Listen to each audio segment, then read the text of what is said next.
علی بھائی بہت کرٹیکل سوال آ رہا ہے. یا اللہ خیر. میں ظاہری شکل و صورت میں بھی مرد ہوں اور میڈیکل معائنے کے بعد بھی کوئی مردانہ کمزوری ثابت نہیں ہوئی، لیکن اس کے باوجود مجھے عورتوں میں کوئی دلچسپی نہیں. اسی وجہ سے شادی سے بھی انکار کرتا ہوں. مجھ میں عورتوں کے لیے زیرو اٹریکشن ہے، جبکہ مردوں میں بہت اٹریکشن محسوس ہوتی ہے. لیکن مردوں والا تعلق تو آپ کی ویڈیو کی روشنی میں حرام ہی دکھائی دیتا ہے. پلیز مجھے بتائیں اسلام میں میرے لیے کیا حکم ہے، کیا شادی کروں یا نہ کروں؟ مہربانی فرما کر ڈیٹیل جواب دیجیے. انا للہ و انا الیہ راجعون. بات یہ ہے کہ میری ویڈیوز کی روشنی میں یہ جو ہے وہ قوم لوط والا عمل حرام نہیں ہے، بلکہ صحیح الاسناد احادیث کی روشنی میں حرام ہے. جی. جامعہ ترمذی میں ابو داؤد میں حدیث ہے کہ جو قوم لوط کا سا عمل کرے جی وہ لعنتی ہے. استغفر اللہ. اور نبی صلی اللہ علیہ وآلہ وسلم نے فرمایا اللہ تعالیٰ حق کہنے سے نہیں شرماتا. جامعہ ترمذی میں ابو داؤد میں اللہ تعالیٰ منع کرتا ہے کہ تم اپنی بیویوں کے ساتھ قوم لوط والا عمل کرو. اور ترمذی ابو داؤد میں حدیث ہے کہ نبی صلی اللہ علیہ وآلہ وسلم نے فرمایا اللہ تعالیٰ نے اس چیز کو حرام قرار دیا ہے کہ کوئی مرد کے ساتھ ایسا عمل کرے یا کوئی مرد کسی عورت کے ساتھ ایسا عمل کرے. نعوذ باللہ من ذالک. اس کے اوپر میرا سیکس کے اوپر ایک ڈیٹیل لیکچر ہے، مسئلہ نمبر 155، وہ آپ دیکھ لیں. لیکن وہ میں ریکویسٹ کروں گا، میں بار بار کہتا ہوں کہ میرے سیکس کے اوپر ریلیٹڈ جو لیکچرز ہیں وہ ایک ہی لیکچر ہے جس کے کلپ بنے ہوئے ہیں. عورتیں عورتوں میں بیٹھ کے دیکھیں، مرد مردوں میں، یعنی اختلاط میں نہ دیکھا جائے. اس کے شروع میں نے اناؤنسمنٹ یہ کی تھی. باقی تو میرے اندر یہ کیپیبلٹی نہیں ہے کہ میں اس طرح کے ایشوز کے اوپر آئے دن، آپ کو پتہ ہے یہاں تو وہ لال داڑھی والی سرکار جو ہے وہ روزانہ انہوں نے کوئی نہ کوئی سیکسی قسم کا کلپ چڑھایا ہوتا ہے. میری ایک کمپیٹنسی نہیں، سیدھی سی بات ہے. میں نے ایک کلپ ریکارڈ کرا کے اس کو بند کر دیا تھا اس ٹاپک کو. چونکہ یہ ٹرانسجینڈرز کا جو ایشو ہے، ہیجڑوں والا اور مخنثین والا، یہ چونکہ ایک کریٹیکل ایشو ہے اور یہ لوگوں کے ساتھ یہ مسئلے ہیں. ایسے جو شخص ہے اس کو سب سے پہلے میڈیکلی اپنا علاج کروانا چاہیے، چیک کرنا چاہیے کہ یہ کہیں ہیجڑا تو نہیں ہے. اور یہ ہجڑا ہونا کوئی عیب نہیں ہے، اللہ تعالیٰ نے یہ نہیں پیدا کیا ہے، اس طرح لوگوں کو بنایا ہے. اس کے اوپر میرا خیال ہے کوئی عیب والا معاملہ نہیں ہے، کوئی اس کے اوپر کسی کو آر نہیں دلانی چاہیے. اور نہ اس حوالے سے اگر کسی کو اللہ تعالیٰ نے اس آزمائش میں ڈال دیا ہے آپ اس کے اوپر کوئی اس طرح کے کومنٹس پاس کریں.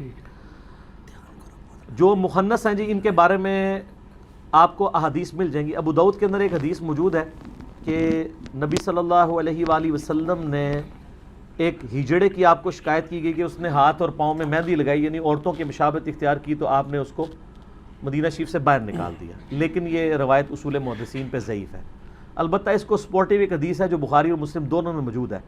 ام سلمہ سلام اللہ علیہ ام المومنین ہے، نبی علیہ السلام ان کے پاس آئے تو وہاں پہ ایک ہجڑا بیٹھا ہوا تھا. مخنث کہتے ہیں عربی میں ہجڑے کو، تیسری مخلوق بھی ہم کہہ دیتے ہیں، پنجابی میں خسرا بھی کہہ دیتے ہیں اور ٹرانسجینڈر کہہ دیتے ہیں انگلش کے اندر. تو وہ وہاں پہ بیٹھا ہوا ام سلمہ کا جو بھائی تھا یعنی نبی علیہ السلام کا سالہ، وہ اس سے گفتگو کر رہا تھا کہ یہ عنقریب اللہ تعالیٰ طائف میں جب مسلمانوں کو فتح دے گا تو وہاں میں تمہیں ایک عورت دکھاؤں گی، جب وہ جاتی ہے تو اس کو 4 بل پڑتے ہیں پیٹ پہ اور جب آتی ہے تو 8 بل پڑتے ہیں. یعنی وہ اس کی، عرب کے لوگ موٹی عورتوں کو پسند کرتے ہیں تو وہ اس کے موٹاپے کی تعریف کر رہا تھا. تو نبی علیہ السلام نے یہ بات سن لی. آپ صلی اللہ علیہ وسلم نے اس ہجڑے کو اٹھایا اور ام سلمہ سے کہا یہ مخنث تمہارے پاس نہ آیا کریں. اس طرح کے مخنث جو عورتوں کی اس طرح کی باتیں بیان کرتے ہیں. ویسے ایک ہجڑے کا اور عورت کا پردہ کوئی نہیں ہے، اس کے اندر تو عورتوں کے لیے اٹریکشن ہی کوئی نہیں ہوتی. لیکن اس طرح کے ہجڑے جو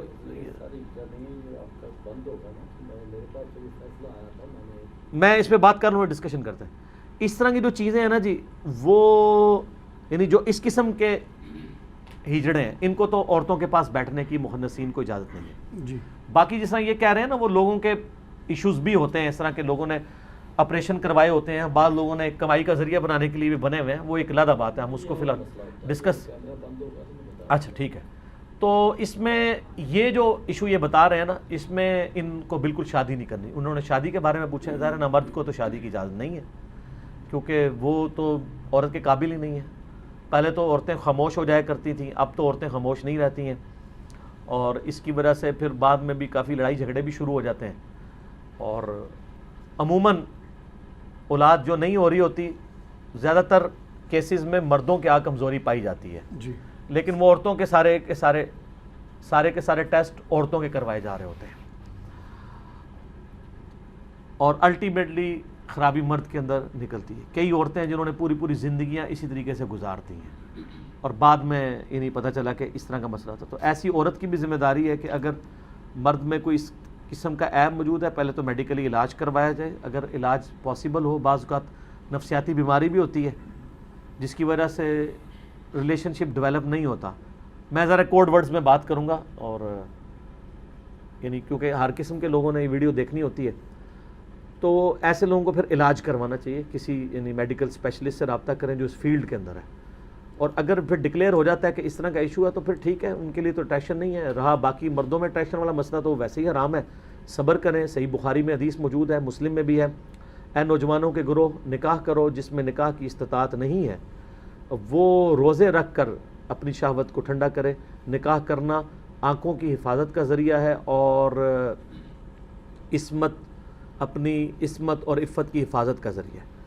یہاں پہ اسپیسیفکلی اس اعتبار سے کہا گیا ہے استطاعت کہ وہ فیملی کو سپورٹ کر سکتا ہو، تبھی اس کو کہا جا رہا ہے کہ روزوں کے ذریعے شہوت ٹھنڈی کرے. اب اگر وہ فیملی کو سپورٹ بھی کر سکتا ہے لیکن دوسری استطاعت نہیں ہے عورتوں والی، تو ظاہر ہے وہ تو نہیں پھر شادی کرے گا.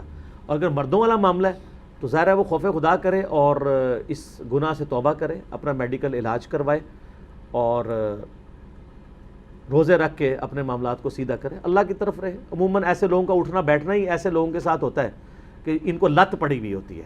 یہ بھی ایک لت ہے نا جی. یہ تو صرف ان لوگوں کو نہیں ہے، کہ شادی شدہ لوگوں کو بھی لت پڑی ہوئی ہے. اور معذرت کے ساتھ مطلب مدرسوں میں یہ کام بہت بڑے لیول پہ ہو رہا ہوتا ہے. میں سارے مدرسوں کو اور سارے مدرسوں کے اسٹوڈنٹس یا ٹیچرز کو نہیں کہہ رہا ہوں، لیکن جو لوگ مدرسوں سے پڑھے ہیں ان کو پتہ ہے یہ معاملات اسکولوں کے اندر کم ہوتے ہیں کیونکہ ہاسٹل وغیرہ نہیں ہوتے. ادروائز اسکولوں میں بھی اگر ہاسٹل شروع ہو جائیں تو مدرسوں سے بھی زیادہ کام اٹھ جائے کیونکہ وہاں پہ اویلیبلٹی ٹیچرز کے لیے نہیں ہوتی. ویسے تو اس طرح کے واقعات اسکولوں کے لیے بھی رپورٹ ہوتے ہیں. یہ بھی یعنی میڈیا کی بھی دو نمبری ہے، صرف مدرسوں کو ہائی لائٹ کرتے ہیں، اسکولوں کو بھی کرنا چاہیے جہاں پہ اس طرح کی برائی ہو رہی ہے. لیکن یہ علیحدہ بات ہے کہ مدرسوں میں یہ زیادہ ہو رہا ہے کیونکہ وہاں پہ اویلیبلٹی زیادہ ہوتی ہے، ان کے پاس چانس زیادہ موجود ہوتا ہے. کیونکہ وہ تو بیچارے ماں باپ تو غربت کی وجہ سے بچے چھوڑ کے چلے گئے ہوتے ہیں، بعد میں وہ استادوں کے رحم و کرم کے اوپر ہوتے ہیں. تو میں اب اس میں کوئی زیادہ یعنی ولگر گفتگو کرنا نہیں چاہتا. آپ کو مدرسوں کا معاملہ پتہ ہے. اگر آپ نے اس معاملے میں میرا کلپ دیکھنا، وہ بڑا سخت کلپ تھا عبدالستار ایدھی صاحب کے اوپر، جب ایک مفتی نے کامنٹس کیے تھے، میرا وہ کلپ بڑا وائرل ہوا تھا، تو وہ آپ دیکھ لیں تو آپ کو پتہ چل جائے گا. عبدالستار ایدھی انجینئر محمد علی مرزا لکھیں تو وہ کلپ ٹاپ پہ کھل جائے گا. ٹھیک ہو گیا جی؟ جزاک اللہ. جہاں تک سوال میں سنا تھا اس میں وہ میڈیکلی بندہ کہہ رہا ہے کہ میں فٹ ہوں. میں نے جواب ہر طرح سے دے دیا. ٹھیک ہو گیا. علی بھی اسی حوالے سے اگلے 5 سوالات ٹرانسجینڈر سے ریلیٹڈ ہیں، یعنی مخنث، ہجڑے یا تیسری جنس سے متعلق احکام کیا ہیں. ان میں پہلا سوال ہے ٹرانسجینڈرز یعنی ہجرہ ہونا کیا معاشرتی مسئلہ ہے یا کہ بایولوجیکل مسئلہ ہے؟ بایولوجیکل تو ہے، یہ تو چیز اسٹیبلش ہے، اس میں کوئی شک نہیں ہے جی. لیکن انڈیا، پاکستان، بنگلہ دیش میں بالخصوص یہ معاشرتی مسئلہ بن چکا ہے کیونکہ لوگوں نے سورس آف انکم اس کو بنا لی. یعنی ہم بھی، آپ بھی جانتے ہیں، ہمارے اپنے معاشرے میں کئی ایسے لوگ ہیں جو بالکل نارمل تھے، انہوں نے ہجڑا بن کے کمائی کا ذریعہ، پھر یہاں پہ لوگ آپریشن بھی کروا کے خود اڈاپٹ کر لیتے ہیں. تو یہ تو حرام ہے. قرآن حکیم میں واضح ہے، سورہ نساء کی آیت نمبر 119 میں وَلَآمُرَنَّهُمْ فَلَيُغَيِّرُنَّ خَلْقَ اللَّهِ، میں ضرور تیری مخلوق کو ابھاروں گا کہ تیری بنائی ہوئی تخلیق کو بدلیں گے. جی. تو یہ تخلیق کو بدلنا ہے کہ اللہ نے کسی کو مرد بنایا اور وہ اپنا آپریشن کروا کے عورت بن جاتا ہے یا اپنی وہ والی ساری چیزیں ختم کروا دیتا ہے. یہ تو بخاری مسلم دونوں میں حدیث ہے. صحابہ کرام نے نبی الاسلام سے اجازت مانگی تھی کہ ہم اپنے آپ کو خصی کرنا چاہتے ہیں، یعنی اپنی یہ مردانہ قوت کو ختم کروانا چاہتے ہیں آپریشن کے ذریعے. اس زمانے میں بھی آپریشن ہوتے ہی تھے. تو نبی الاسلام نے اس چیز سے منع فرمایا، قطعاً منع فرمایا. صحیح. اور بخاری مسلم دونوں میں حدیث ہے کہ نبی الاسلام ایک دفعہ گھر میں تشریف فرما نہیں تھے تو 3 اصحاب آئے، ام المومنین سے آ کے پوچھا کہ اللہ کے رسول صلی اللہ علیہ وآلہ وسلم کی دن رات کی روٹین کیا ہے. تو انہوں نے بتایا کہ نبی الاسلام نماز بھی پڑھتے ہیں، نوافل بھی پڑھتے ہیں، رات کو سوتے بھی ہیں، اپنی بیویوں کے پاس بھی جاتے ہیں.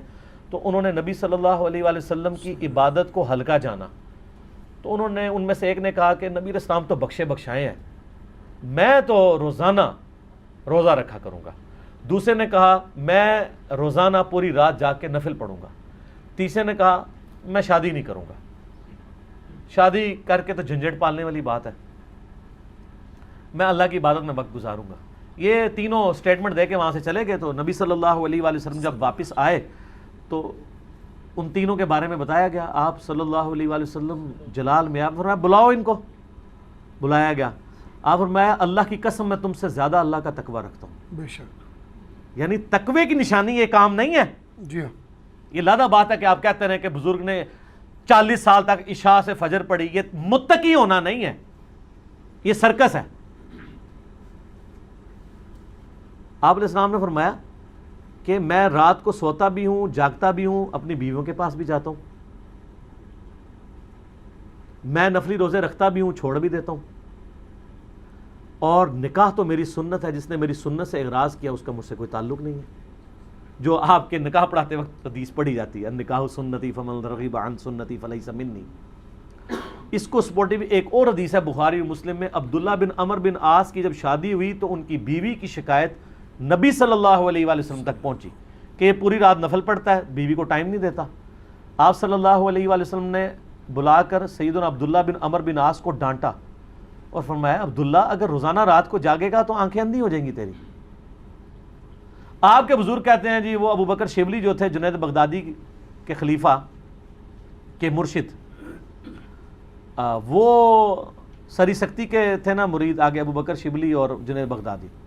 وہ کہتے ہیں نہیں روزانہ وہ نا آنکھوں میں نمک کا سرما لگایا کرتے تھے حتیٰ کہ ان کی آنکھوں کی نیند ہی آنکھیں ٹر گیا ہونی ہیں, نیند کی تو جانی ہے. اور کہتے ہیں سبحان اللہ. اور نبی علیہ السلام اپنے صحابی کو ڈانٹ رہے ہیں کہ تم روزانہ اگر جاگو گے تو اندھے ہو جاؤ گے. تمہاری آنکھوں کا بھی حق ہے, تمہارے جسم کا بھی حق ہے, تمہاری بیوی کا بھی تم پہ حق ہے. یہ بخاری مسلم کے الفاظ ہیں, یہ کوئی سٹوری بک نہیں ہے. امام بخاری نے اس طرح کی احادیث کے اوپر باب باندھا ہے کہ عبادت میں غلو کرنا مکروہ ہے. آپ کہتے ہیں عشاء کے وضو سے فجر کی نماز پڑھنا, پوری رات جاگنا یہ کرتب ہے اور کرامت ہے, اور نبی علیہ السلام اسے مکروہ گردان رہے ہیں, اس سے منع فرما رہے ہیں.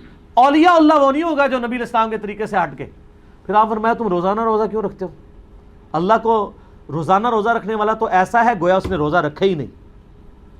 بخاری مسلم کے الفاظ ہیں. اگر تم نے روزے رکھنے ہی ہے نا تو عبداللہ داؤدی روزے رکھا کرو. ایک دن روزہ رکھا کرو, ایک دن چھوڑ دیا کرو, یا مہینے میں 3 روزے رکھ لیا کرو.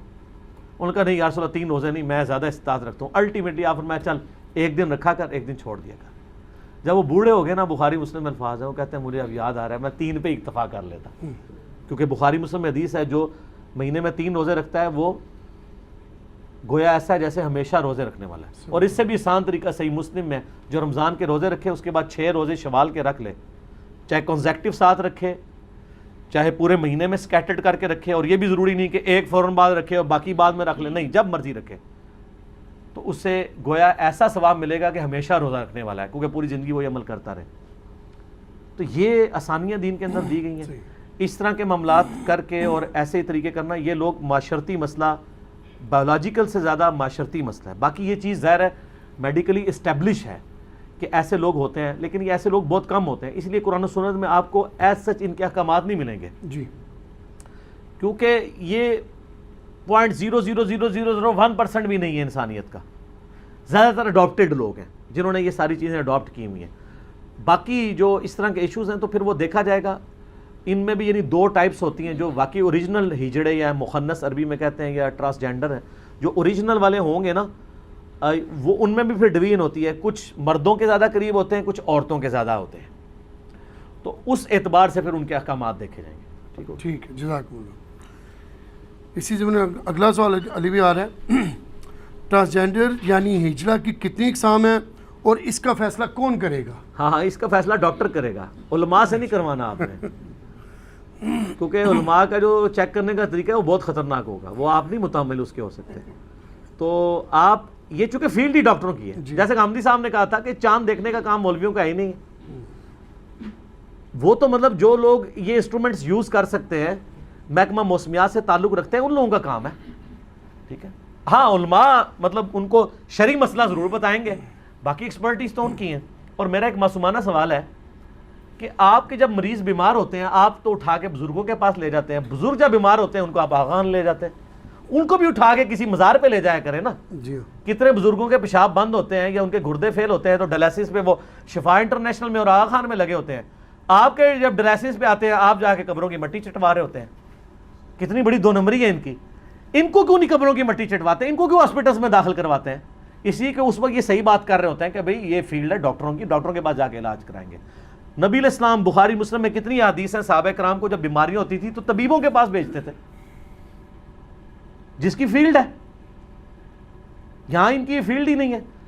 یہ ڈاکٹر فیصلہ کرے گا، بلکہ ڈاکٹرز کا بھی پینل ہونا چاہیے جو مطلب ان بائزڈ ہو کے فیصلہ کرے. جی نبی صلی اللہ علیہ وسلم نے تو کلیئر کٹ جو ایکسپرٹس ہیں نا ان کی طرف جانے کا حکم دیا. قرآن میں ہے فَاسْأَلُوا أَهْلَ الذِّكْرِ إِن كُنتُمْ لَا تَعْلَمُونَ.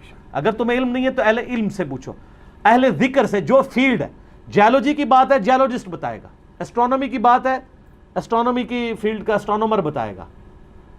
اسی طریقے سے ایمبریولوجی کی فیلڈ کا تعلق ہے وہ گائنی کا ڈاکٹر بتائے گا. اور نبی علیہ السلام کتنے منصف مزاج ہیں. صحیح مسلم میں اوپر تلے 4 حدیث ہیں. آپ صلی اللہ علیہ وآلہ وسلم ایک جگہ سے گزرے، وہاں پہ لوگ گرافٹنگ کر رہے تھے، پیوند کاری. آپ نے فرمایا اگر یہ پیوند کاری نہ کرو کھجوروں کی تو کیا ہے؟ تو انہوں نے کہا یا رسول اللہ اس کے فصل زیادہ ہوتی ہے. آپ فرمایا اگر نہ کرو تو کیا ہے؟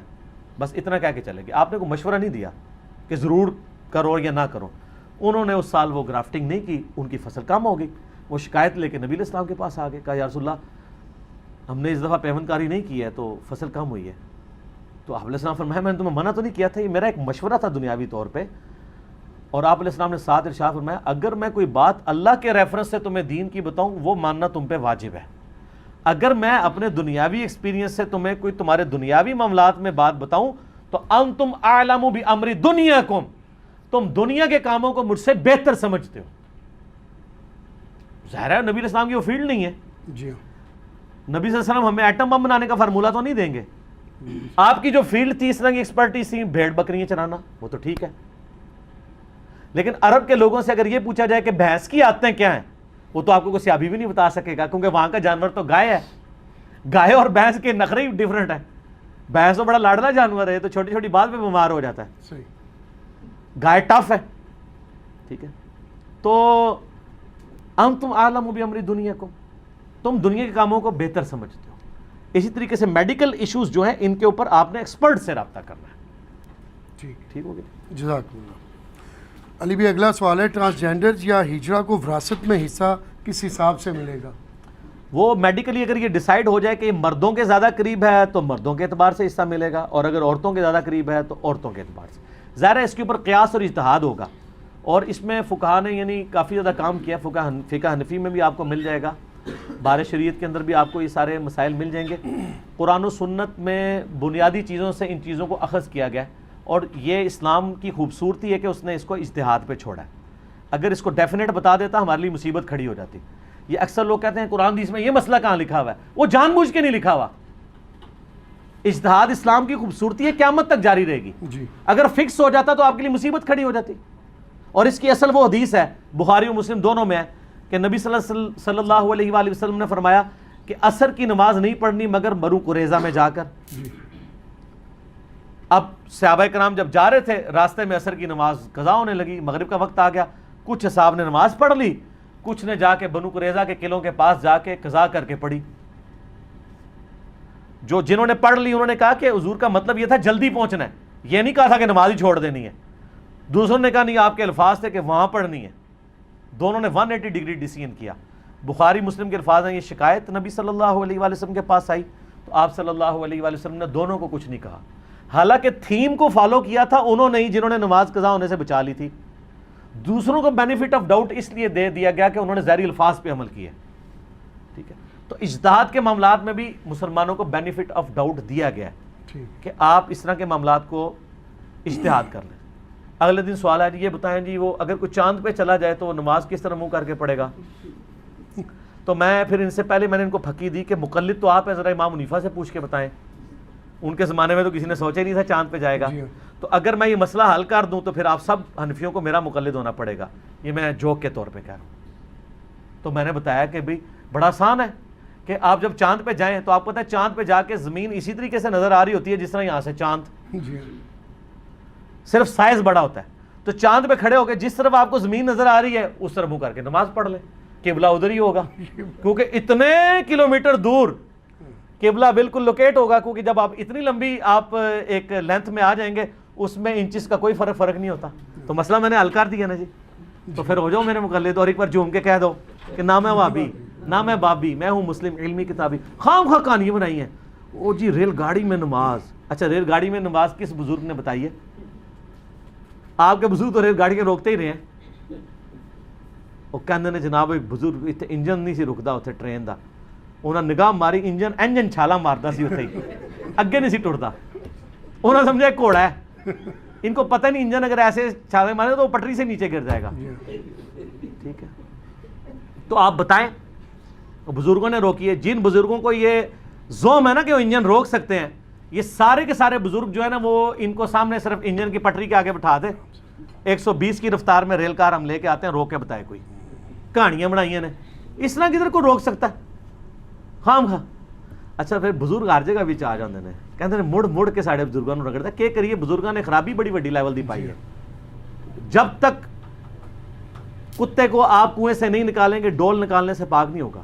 جو فرسودہ نظریات قرآن و سنت کے مقابل داخل کر دی انہوں نے دین میں، یہ ساتھ ساتھ نکالنے ضروری ہیں. صرف ڈول نہیں نکالنے، میں ڈول بھی نکالتا ہوں اور ان کو بھی نکالتا ہوں. ٹھیک ہو. جزاک اللہ. علی بھی اگلا سوال ہے، کیا ٹرانسجینڈر یا ہجرہ اپنی مرضی سے اپنا جینڈر اختیار کر سکتا ہے؟ نہیں کر سکتا جی. اچھا اگر یہ اس سے اختیار کرنے سے مراد یہ رہے گا کہ وہ ٹرانسجینڈر تو ہے لیکن وہ ڈکلریشن میں اپنے آپ کو مرد کے قریب کر لے یا عورت کے، تو وہ بےایمانی کر رہا ہوگا. مرد کے قریب ہے تو ڈاکٹر ڈیسائیڈ کرے گا، وہ خود ڈیسائیڈ نہیں کرے گا. باقی اگر اس سے مراد کو یہ لے رہا ہے کہ وہ اپنا جینڈر خود کرنے کے لیے، یعنی کوئی مرد اپنے آپ کو عورت بنا لیتا ہے اس اعتبار سے کہ وہ یعنی اپنے آپ کو ڈسیبل کروا لیتا ہے سیکچولی، وہ تو حرام ہے. وہ تو قرآن کی روح سے واضح حرام ہے. بخاری مسلم میں حدیث ہے، ان مردوں پہ لانا جو عورتوں کی مشابہت کریں، ان عورتوں پہ لانا تو مردوں کی مشابہت کریں، وہ بھی اس میں آئیں گے. اور وہ جو قرآن کی آیت تو سب سے اوپر ہے، سورہ نساء آیت نمبر 119، وَلَآمُرَنَّهُمْ فَلَا يُغَيِّرُنَّ خَلْقَ اللَّهِ، میں تیری مخلوق کو ابھاروں گا کہ تیری بنائی ہوئی تخلیق کو بدلیں گے. البتہ یہاں پہ میں عرض کر دوں، بعض اوقات تخلیق کو بدلنا ہی فطرت ہے. جیسا کہ بخاری و مسلم میں حدیث ہے، 5 چیزیں فطرت میں داخل ہیں: مونچھے کا پست کرنا، زیر ناف بال کاٹنا، بغلوں کے بال کاٹنا یا اکھیڑنا یا صاف کرنا، ناخن کاٹنا اور ختنہ کروانا. اور مسلم شریف میں 10 چیزیں آئی ہیں، اس میں داڑھی بڑھانا بھی آیا ہے، مسواک کرنا بھی آیا ہے، ناک صاف کرنا بھی آیا ہے. ٹھیک ہے جی، یہ ساری چیزیں آئی ہیں. تو یہاں پہ خطرے میں آپ تخلیق بگاڑ رہے ہوتے ہیں، لیکن یہاں بگاڑنا فطرت ہے. جی ٹھیک ہو. اچھا اس میں کوئی یہ سوال کر سکتا ہے کہ یہ کانوں میں بالیاں ڈالنا عورت کے لیے، یہ بھی تو فطرت بگاڑ رہا ہے؟ نہیں، مرد تو نہیں ڈال سکتا، عورت کے لیے یہ خوبصورتی کی علامت ہے. قرآن میں بھی آیا نا عورت کے بارے میں کہ زیورات میں لدی ہوئی ہوتی ہے. زینت. جی. اور بخاری مسلم میں آیا کہ جب نبی علیہ السلام نے چندے کی اپیل کی تو عورتوں نے اپنی بالیاں بھی کانوں کی اتار کے دیں. تو اس سے کانوں کی بالیاں، یہ امام حنیفہ نے نہیں ثابت کی ہیں، حدیث شریف میں ثابت ہے. کانوں کی بالیاں اسی وقت اتاری جاتی ہیں جب کانوں میں ڈلی ہوئی ہوں. تو یہ تخلیق بگاڑنا نہیں. اس طریقے سے ناک چھدوانا یہ تخلیق بگاڑنا نہیں ہے. تخلیق بگاڑنا وہ ہے جو آپ ایک ڈومیننٹ چینج کر دیں گے. وہ تو ایون اپنے بالوں میں کریں. صحیح مسلم میں حدیث ہے، نبی علیہ السلام نے قضا کرنے سے منع کیا ہے کہ کوئی بالوں کا حصہ ریموو کر کے آپ پٹی بنا لیں، دوسری چھوڑ دیں، ایسے فٹ بالروں نے کی ہوتی ہے، یہ بھی منع ہے. تو اس حوالے سے یہ چیز کلیئر ہوگی. آخری سوال ہے علی بھی، کیا اسلام میں ٹرانسجینڈرز کے نماز جنازہ کا کوئی خاص طریقہ ہے؟ ٹرانسجینڈرز کے نماز جنازہ کا کوئی خاص طریقہ نہیں ہے، لیکن یہ بات حقیقت ہے کہ آپ نے ہجڑوں کا یا مخنثین کا یا ٹرانسجینڈرز کا عموماً جنازہ ہوتے ہوئے دیکھا نہیں ہوگا. یہ عموماً رات کے وقت خود ہی جنازہ پڑھ کے، جنازہ کیا ان کو نماز بھی نہیں پڑھنی آتی. یہ تو اللہ بھلا کرے تبلیغی جماعت کا، جنہوں نے پہلی دفعہ ان کو بھی کوئی انسانیت میں سمجھتے ہوئے ان کی جماعتیں نکالنی شروع کی ہیں، ان میں دعوت و تبلیغ کا کام شروع کیا ہے. ہجڑوں کی جماعتیں باقاعدہ نکلتی ہیں تبلیغی جماعت کی. جناب انہوں نے اس پورشن کو ان اٹینڈڈ نہیں چھوڑا. اور بڑے بڑے نیک ہجڑے ہیں جو اپنے سارے کام چھوڑ کے ان کاموں میں آ چکے ہیں. جنازے کا اس لیے ہوتا ہے کہ جنازہ عموماً ان کا پبلکلی پڑھا نہیں جاتا، رات کے اندھیرے میں یہ خود ہی پڑھ کے دفنا دیتے ہیں. اس وجہ سے عام لوگوں میں ان کے اناؤنسمنٹ بھی نہیں ہوتی. ایک پوری ایک کمیونٹی میں رہ رہے ہوتے ہیں. حتیٰ کہ جن گھروں میں کوئی ہجڑے پیدا بھی ہو جائیں، ہجڑے آ کے لے جاتے ہیں. حالانکہ ماں باپ کو بھی ایسا نہیں کرنا چاہیے، یہ بھی معاشرے کا حصہ ہیں، آپ ان کو یعنی پالیں. ظاہر اللہ نے دیکھیں ایک طرف اگر اللہ آپ کو ہجڑا دے دے، اس کے بدلے میں آپ کو ایک پیرلل بچہ مل جائے، پیرالائز ہوا ہو، فالج گرا ہوا ہو، تو دونوں میں سے کس کی پرورش کرنا آسان ہے؟ صحیح بات. ہجڑے کی. تو اللہ کا شکر ادا کریں. اگر کسی کے گھر ہو جاتا ہے تو کہیں شکر ہے یا اللہ اس کو آزاد تو نے پورے دیے، ایک چیز ڈسیبل رکھی نا. تو یہ معاشرے میں بڑا یہ پسا ہوا طبقہ ہے. اور میں آپ کو پرسنلی بتاؤں، میں عموماً فقیروں کو جھڑکی تو نہیں دیتا ہوں، لیکن مال پانی بھی نہیں دیتا. مجھے پتہ زیادہ پروفیشنل ہوتے ہیں، لیکن مجھ سے اگر کوئی ہجڑا آ کے مانگتا نا تو میں ضرور دے دیتا ہوں. یہ پسا ہوا طبقہ ہے اس معاشرے کا، حقیقت بات ہے. اگرچہ اس میں کئی لوگ پروفیشنل بھی بنے ہوئے ہیں، لیکن ظاہر ہمارے پاس تو کوئی جج کرنے کا طریقہ نہیں ہے صحیح کہ کون پروفیشنل ہے. باقی ایک چیز ہے، یہ بڑے آرگنائز ہیں. ان کا آپ لوگوں تو ایک امیر کے اوپر متفق نہیں ہو رہے. ایک سیاسی جماعت ہے وہ دوسرا پولیٹیکل لیڈر کو نہیں مانتی ہے، ٹھیک ہے، لیکن ہجڑوں کے اندر ہر شہر کے اندر ایک ان کا لیڈر ہوتا ہے. جی. اس کو کیا کہتے ہیں؟ بیبے بھی گرو، کہتے بیبے. ہیں، گورو بھی کہتے ہیں. اور یہ پوری دنیا میں ہے، امریکہ میں، یورپ میں. آپ یوٹیوب پہ پورے پروگرام دیکھیں ان کے اوپر، مختلف چینلز نے کیے ہوئے ہیں. تو پھر ملکی لیول پہ بھی ایک ہوتا ہے، پھر جب کوئی فوت ہوتا ہے تو اس کی جگہ سکسیسر اس کا بنایا جاتا ہے. پورا ان کا ایک آرگنائز سسٹم چل رہا ہوتا ہے. باقی یہ ہے کہ ان میں بھی بریلوی بھی ہیں، دیوبندی بھی ہیں، اہل حدیث بھی ہیں، شیعہ بھی ہیں، سکھ بھی ہیں، عیسائی بھی ہیں. فرقے تو ہیں ہی ہیں نا. تو وہ اسی طریقے سے چل رہے ہیں. نفرت نہیں کرنی چاہیے. اور میں یہ سمجھتا ہوں کہ صرف ہجڑوں کا مسئلہ نہیں ہے، جو لوگ نارمل مرد ہیں نا انہوں نے بھی ان کو اعلی کار بنایا ہوا ہے اپنا. سب سے بڑے مجرم اس حوالے سے وہ بھی ہیں. گورنمنٹ بھی مجرم ہے کہ ان کے کوئی حقوق دے. جس طرح پچھلی دفعہ چیف جسٹس نے نوٹس لیا تو کم از کم ان کو شناختی کارڈ والا ایشو تو ریزالو ہوا. اب یہ نوکری بھی حاصل کر سکتے ہیں، ڈکلیئرڈ بھی ہو سکتے ہیں شناختی کارڈ کے اوپر، ورنہ ان کے لیے بڑی مشکل ہو گئی تھی. اور کئی لوگوں کو نوکریاں ملی بھی ہیں، بڑے بڑے پڑھے لکھے ہجڑے بھی موجود ہیں. اور نفرت بالکل نہیں کرنی چاہیے. معاشرے کا پسا ہوا طبقہ ہے، بہت زیادہ پسا ہوا طبقہ ہے. ان کے ساتھ حسن سلوک کرنا چاہیے.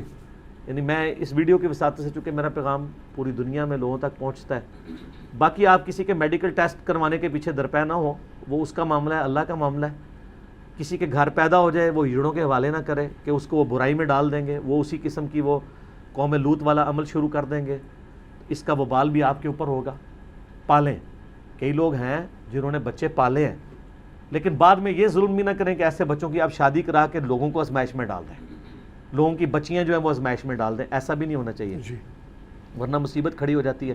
اور اگر کوئی اس سے پہلے کر چکا ہے تو فوراً سے پہلے تنسیخ نکاح کروائیں، خلا یا طلاق والا معاملہ کر کے ایسے لوگوں کو علیحدہ کریں. یہ ظلم ہے عورت کے ساتھ. پھر ایسے لوگوں کی بیویاں پھر وہ ناجائز طریقوں میں انوالو ہو جاتی ہیں. معاشرے کے لیے پھر ایسے لوگ ناسور بن جاتے ہیں. لیکن یہ سب کی سب چیزیں ظاہر ہے ہم تو صرف اصلاحی بیان کر سکتے ہیں. حکومت کا کام ہے کہ حکومتی لیول کے اوپر ان ایشوز کو ریزالو کیا جائے. جس طرح پچھلی دفعہ یعنی سپریم کورٹ نے ڈیسیژن کر کے کم از کم ان کی آئیڈینٹی والا معاملہ تو شناختی کارڈ والا حل کیا. باقی سارے ان کے حقوق کے حوالے سے بھی گورنمنٹ کو، این جی اوز کو ساتھ ملا کے ان ایشوز کے اوپر کام کرنا چاہیے. لیکن یہاں پہ تو جو نارمل مرد و عورت ہیں ان کے حقوق کا بھی مسئلہ ہے. ان بیچاروں کو کس نے پوچھنا ہے؟ لیکن مجھے حیرانگی یہ ہے کہ جو دیندار لوگ ہیں جب وہ اس طرح کے کام کر رہے ہوں اور ان کے ساتھ چھیڑخانیاں کر رہے ہوں اور مذاق کا ذریعہ بنایا ہوتا ہے، کہیں بیچارے کہیں سے گزر جائیں لوگ آوازیں کستے ہیں، پھبتیاں لگاتے ہیں، اور وہ بھی آگے سے مطلب اس طرح کرتے ہیں، تو خاموشی کا بائیکاٹ کرنا چاہیے. لوگوں کو منع کرنا چاہیے، یار یہ اللہ کی مخلوق ہے، اللہ نے پیدا کیا ہے. آپ بھی ایسے ہو سکتے تھے، اللہ نے ان کو ایسا کیا ہے. ان کو یا اگر وہ خود بھی ہوئے ہیں تو اپنے حالات و واقعات کی وجہ سے ہوئے ہیں. ہو سکتا ہے آپ پہ یہ حالات و واقعات آتے آپ اس سے بھی زیادہ برا پرفارم کرتے. میں تو ہمیشہ ورسٹ کنڈیشن کو دیکھتا ہوں. اللہ کا شکر ادا کرنا چاہیے. اور قطعاً کسی کے ساتھ اس طرح کی یعنی دشمنی والا رویہ نہ رکھیں، نہ کسی کا ٹھٹا اور مذاق اڑائیں. اللہ سے ڈریں. ایک مسلمان کا یہ ایٹیچیوڈ ہونا چاہیے. ٹھیک ہو گیا؟ ختم ہو گئے سوال. اللہ تعالیٰ سے دعا ہے جو حق بات میں نے کہی اللہ تعالیٰ ہمارے دلوں میں راسخ فرمائے. اگر جذبات میں میرے منہ سے کوئی غلط بات نکل گئی اللہ تعالیٰ ہمارے دلوں سے محو کر دے. ہمیں کتاب و سنت کی تعلیمات پر عمل کر کے دوسرے بھائیوں تک پہنچانے کی توفیق عطا فرمائے. سبحانک اللہم و بحمدک اشہد ان لا الہ الا انت استغفرک و اتوب الیک وما علینا الا البلاغ المبین. جزاکم اللہ خیرا و احسن الجزاء.